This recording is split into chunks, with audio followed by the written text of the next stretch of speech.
بد باطن علماء کے نہ ہونے میں اسلام کی بہتری ہے۔ ایسے عالم جو بد باطن ہو اگر اپنے دل میں انصاف کرے اور حساب لگائے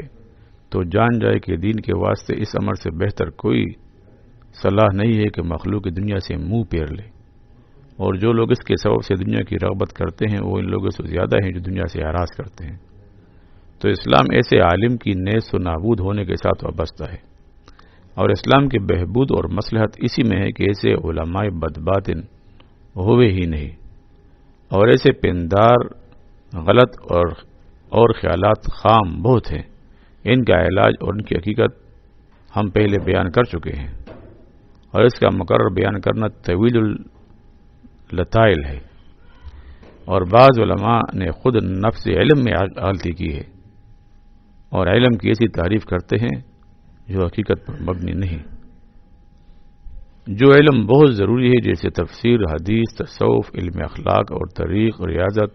اور جو کچھ اس کتاب میں بیان ہے، اور علم راہ آخرت اور راہ دین کی آفت اور مراقبہ دل کا طریقہ، یہ سب فرض عین ہے۔ انہیں نہ حاصل کیا ہو اور یہ جانتے بھی نہیں کہ یہ من جملہ علوم ہے، اور مناظرہ، جدل، تعصب یا فتاوی وغیرہ ان کو علم جانتے ہیں، اور جو ایسی دنیا سے آخرت کی طرف اور رزق سے قناعت کی طرف اور ریا سے اخلاص کی جانب اور غفلت و امن سے خوف اور پرہیزگاری کی جانب نہیں بلاتے بلکہ تمام عمر ضائع کرتے ہیں اور جانتے ہیں کہ علم یہی ہے، اور جو کوئی علوم باطنی کی طرف متوجہ ہوا اسے کہتے ہیں کہ یہ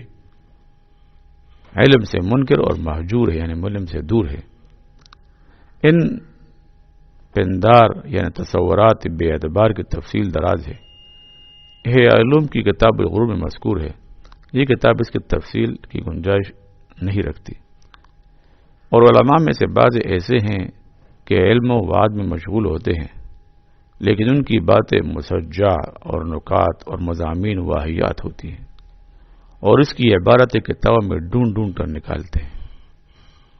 لیکن مقصد یہی ہوتا ہے کہ مخلوق ان کا کلام سن کر نعرہ مارے اور تعریف کرے، اور یہ اس قدر نہیں جانتے کہ اصل نصیحت تو یہ ہے کہ ایسی آتش، ایسی آگ دل میں پیدا ہو جائے کہ آدمی آخرت کی طرف متوجہ ہو جائے، اور پھر اس مصیبت آخرت کی نوحہ میں مشغول ہو جائے، اور واضح نصیحت اس مصیبت کا نوحہ ہے، مگر جو نوحہ کے آتشی مصیبت میں نہ سلگا ہوگا وہ جو بات کہے گا وہ مانگے کی بات ہوگی، وہ ڈھونڈنے کی بات ہوگی، اور ایسی بات کسی کے دل میں کچھ اثر نہ کرے گی۔ سبحان اللہ۔ جس آدمی کے دل میں آخرت کی آگ خود لگی ہو، جب وہ بات کہتا ہے تو اس کی بات اثر کرتی ہے، اور جس کے دل میں یہ بات نہ ہو اور وہ ڈھونڈ ڈھونڈ کر کتاب میں سے واقعات نکالے، کبھی کسی سے کچھ سن لے اور اس سے بیان میں تاثیر پیدا کرنے کی کوشش کرے، تو حضرت فرماتے ہیں کہ اس سے لوگوں کے دل میں کچھ بھی اثر نہ ہوگا، شاید کچھ وقت اثر ہو جائے، نعرہ مار لے، لیکن اصل تاثیر کہ اس کے دل میں بھی آتش آخرت پیدا ہو جائے یہ نہیں ہوتا۔ ان لوگوں میں بھی بہت قسمیں ہیں، اس کی تفصیل بھی طولانی ہے۔ بعض علماء ظاہری فقہ میں اوقات بسر کرتے ہیں اور یہ نہیں سمجھتے کہ فقہ کی تعریف اس سے زیادہ نہیں ہے کہ جس قانون سے بادشاہ مخلوق کو سیاست کرے، یعنی قابو کرے، اسے یاد رکھنا، اور جو چیز راہ آخرت سے تعلق رکھتی ہے اس کا علم ہی کچھ اور ہے۔ یہ فقیہ جانتا ہے کہ جو بات ظاہری فقہ میں راست اور درست ہوتی ہے وہ آخرت میں فائدہ دے گی۔ اس کی مثال ایسی ہے کہ جو کوئی زکوٰۃ کا مال آخر سال میں اپنی بیوی کے ہاتھ بیچ کر اس کا مال خرید لے تو ظاہری فتویٰ یہی ہے کہ اس کے ذمہ سے زکوٰۃ ساقط ہو جائے گی، یعنی بادشاہ کی طرف سے جو شخص زکوٰۃ وصول کرتا ہے اسے یہ حق نہیں پہنچتا کہ اس شخص سے زکوٰۃ طلب کرے، کیونکہ اس کی نگاہ ظاہر ملک پر ہوتی ہے، اور سال تمام ہونے سے پہلے ملک منقطع ہو گئی، اور شاید فقیہ یہی فتویٰ دے اور اس قدر جانب بھی نہیں کہ جو شخص زکوٰۃ ساقط ہو جانے کے واسطے قصداً ایسا کرتا ہے وہ اللہ تعالیٰ کے غصہ میں گرفتار ہوگا۔ اسی طرح وہ بھی اللہ تعالیٰ کی ناخوشی میں مبتلا ہوگا جو زکوٰۃ دیوے ہی نہیں، کیونکہ بخل ایک مہلک مرض ہے، اور زکوٰۃ دینے میں بخل کی پلیدی سے طہارت حاصل ہوتی ہے، اور وہ بخل مہلک ہوتا ہے جس کی اطاعت کرے اور اس کے لیے حیلت تلاش کرے، اور بخل کے لیے حیلہ تلاش کرنا بہت بڑا گناہ ہے۔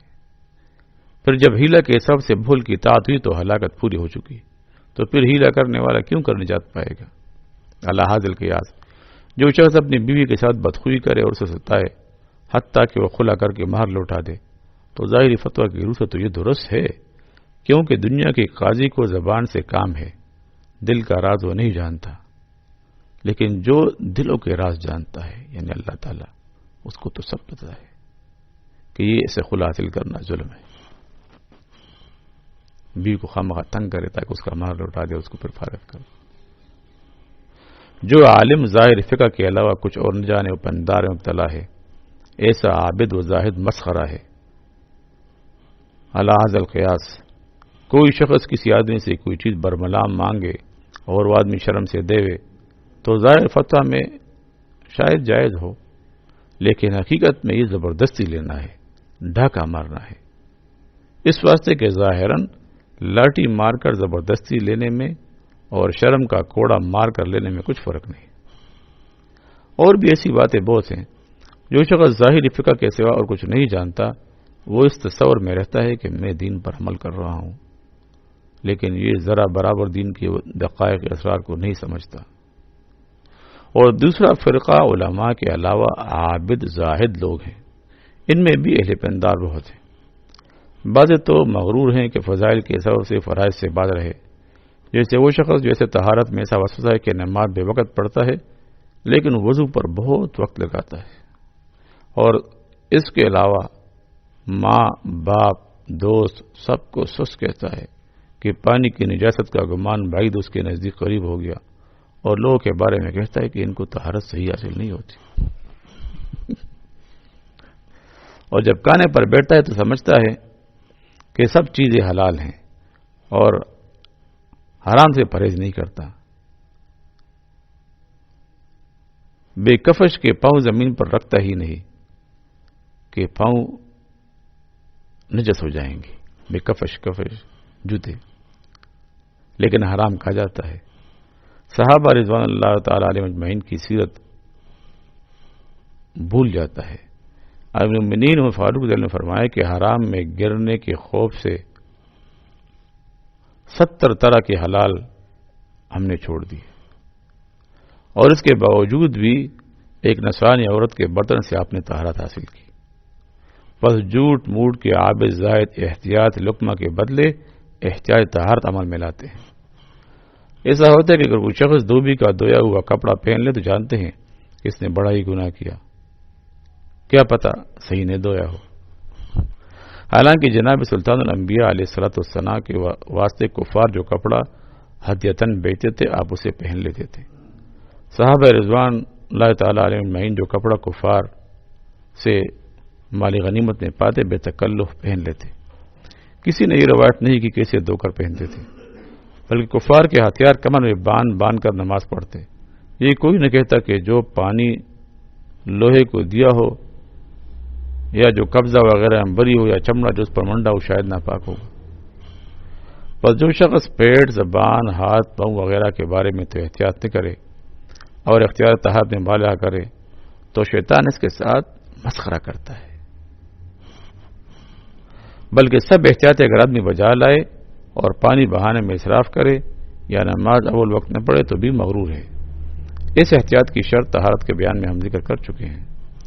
اور بعض عابد ایسے ہوتے ہیں کہ انہیں نماز کی نیت میں وسوسہ غالب ہوتا ہے، حتیٰ کہ نیت کرتے وقت آواز نکالتے ہاتھ جھٹکتے ہیں، اس سبب سے شاید پہلی رکعت فوت ہو جاتی ہو،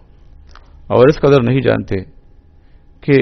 نماز کی نیت تو ایسی ہے جیسے زکوٰۃ دینے کی نیت یا قرض ادا کرنے کی نیت، تو کیا اس وقت بھی زبان سے کچھ کہتے ہیں؟ تو اسی طرح نماز کی نیت بھی ہے، اور ان لوگوں میں سے نیت میں وسوسوں کے سبب سے نہ کوئی دوبارہ فرض ادا کرتا ہے نہ زکوٰۃ دیتا ہے، اور بعضوں کو سورہ فاتحہ کے حروف ادا کرنے میں وسوسہ ہوتا ہے، حتیٰ کہ حروف کو مخارج سے نکالتے اور نماز میں بالکل دل اسی میں لگاتے رہتے ہیں۔ کہ حروف مخرج سے نکلے یا نہیں. نمازی کو دراصل قرآن کے معنوں میں دل لگانا چاہیے تاکہ الحمد کہتے وقت ہمارا تن شکر ہو جائے، اور ایاک نعبد و ایاک نستعین کہتے وقت بالکل سراپا توحید اور عجز ہو جائے، اور اہدنا کہتے وقت سراپا تضرع اور زاری میں ڈوب جائے، اور وہ دل سے بالکل متوجہ کاہے کی طرف ہوا کہ ایاک مخارج سے ادا ہوا یا نہیں. یہ نمازی ایسا ہے جیسے کوئی شخص کسی بادشاہ سے اپنی حاجت عرض کرنا چاہتا ہے اور کہے یا ایھا الامیر، اور پھر یہی کہے کہ ایھا ٹھیک ٹھیک زبان سے نکلا یا نہیں، اور لفظ امیر کا میم کا ما حق ادا ہوا یا نہیں. تو اس شخص بے شک خفیف ہونے اور مورد عطاب سلطانی بننے کا مستحق ہے. اور بعض لوگ ہر روز قرآن ختم کرتے ہیں اور پھر لوگوں کے سامنے کہتے ہیں کہ ہم روزانہ قرآن ختم کرتے ہیں، اور اس وجہ سے بہت جلد جلد پڑھتے ہیں، لیکن دل غافل رہتا ہے. ان کی ہمت یہی ہوتی ہے کہ ایک ختم ان کے واسطے گنتی میں آ جائے کہ ایک ختم ان کے واسطے گنتی میں آ جائے، تاکہ کہتے پہلے کہ دیکھو ہم نے اتنے قرآن ختم کیے اور 7 منزلوں میں سے آج اتنی منزلیں ہم نے پڑھی. لیکن یہ جلد باز اتنا نہیں جانتا کہ قرآن شریف کی ہر آیت ایک ایک نامہ ہے، یعنی خط ہے احکم الحاکمین کا، اپنے بندوں کے نام. اس میں اوامر و نواہی ہیں، وعدہ وعید ہیں، نصیحت کے مثالیں ہیں، خوف دلانا اور ڈرانا ہے، بلکہ سبھی کچھ ہے. قرآن پڑھنے والے کو چاہیے کہ وعید کے موقع پر ہمارا تن خوف ہو جائے اور وعدہ کے موقع پر سراپا خوشی بن جائے، مثل کے محل پر بالکل اعتبار ہو جائے، واز کے مقام پر ہمارا تن گوش بن جائے، خوف دلانے کے وقت اس میں ڈوب جائے. یہ سب کیفیت دل کی حالتیں ہیں. پھر زبان کی نوک ہلائے یا نہ ہلائے کچھ فرق نہیں پڑتا. ایسے شخص کی مثال اس آدمی کی سی ہے جیسے بادشاہ خط لکھے اور اس خط میں احکام ہو، لیکن وہ بیٹھ کر اس کو یاد کر لے اور پڑھا کرے، لیکن اس کے معنوں سے غافل ہو کہ بادشاہ نے دراصل کس بات کا حکم دیا تھا. اور اب بعض آدمی حج کو جا کر کعبہ شریف کے مجاور ہو کر بیٹھے رہتے ہیں، روزے رکھتے ہیں اور نہ دل و زبان کی حفاظت کر کے روزے کا حق ادا کرتے ہیں، نہ پاس حرمت کر کے مکہ معظمہ کا حق بجا لاتے ہیں، نہ زاد حلال تلاش کر کے رائے حق ادا کرتے ہیں. ہمیشہ ان کا دل مخلوقی کے ساتھ متعلق رہتا ہے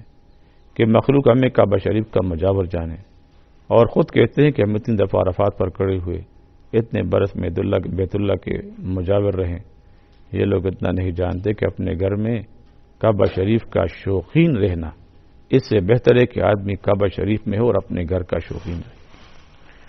اور اس امر کا مشتاق رہے کہ مخلوق اس کے بارے میں اچھا گمان رکھے کہ یہ کیسا نیک عابد آدمی ہے، خانہ کعبہ کا مجاور ہے، اور اس کی وجہ سے لوگوں سے تما رکھے کہ لوگ اسے کچھ دیں، اور جو لوگ اٹھاتا ہے اس میں بخل پیدا ہو جاتا ہے.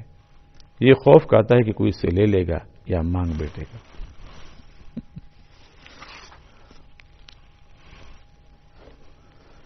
الحمد